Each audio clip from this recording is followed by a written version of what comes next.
From the opening moment of Pereira versus Roundtree, Alex Pereira was in danger. He took risks.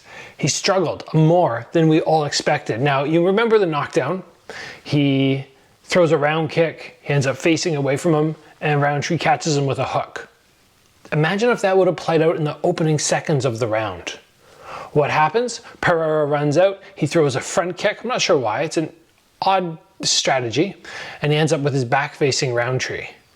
The whole fight was spectacular. Today we're going to focus on how Pereira turned things around because, again, from the opening moments of the fight, it was risky. It was dangerous. And he took a bad situation, and like a champion should be able to do, he turned it into victory. And that's really all you can ask for from a fighter. You can't be dominant every moment of every fight. But when you see somebody struggle, get clipped, come back, you go, wow, this guy's good. And their heart, they have a massive heart.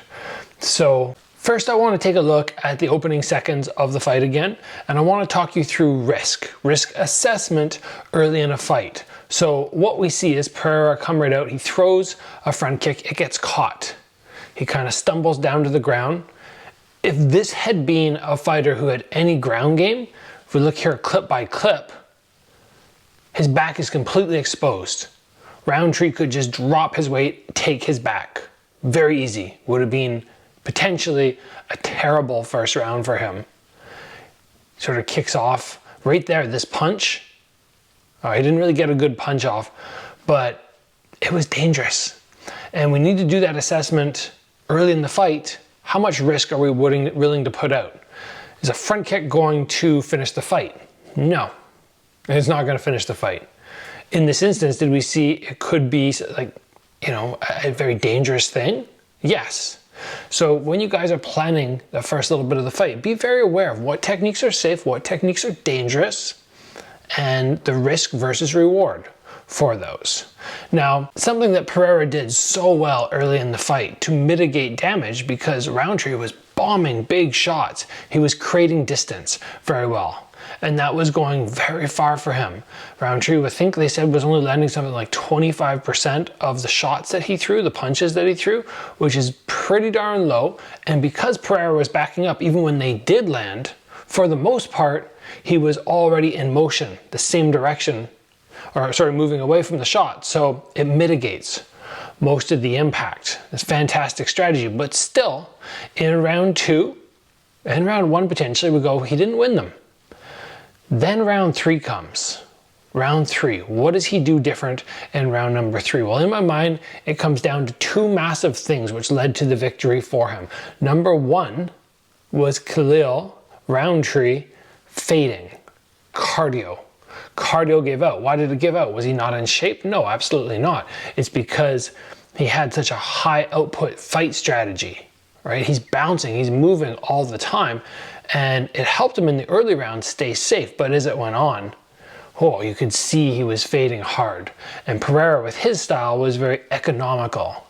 So smart move from Pereira, because if it did go later, now he's got something left in the gas tank. And even though he's a big early KO artist, he doesn't do it by expelling loads of energy. He just throws and he happens to hit very hard.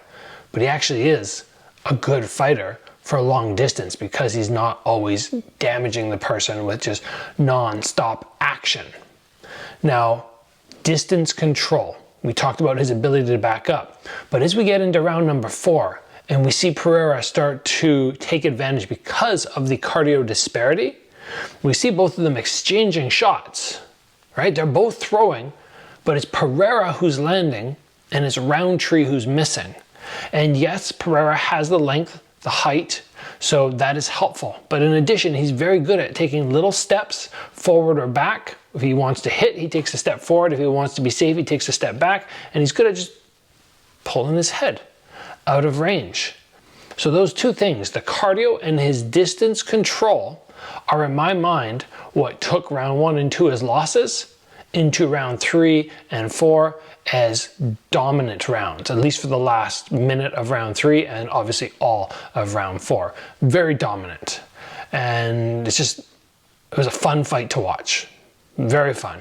So Mitigate your risk early in the fight. Have good cardio so that if you do get later to the fight, you're able to keep going. It doesn't always matter if your cardio is the best in the world, but if it's better than the other person, it's gonna help you so much.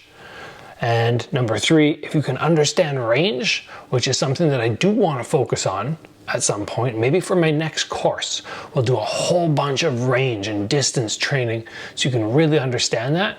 That in itself is a massive asset. That's how Pereira won this fight, in my opinion. Thanks for joining me, guys. I'll see you back here soon.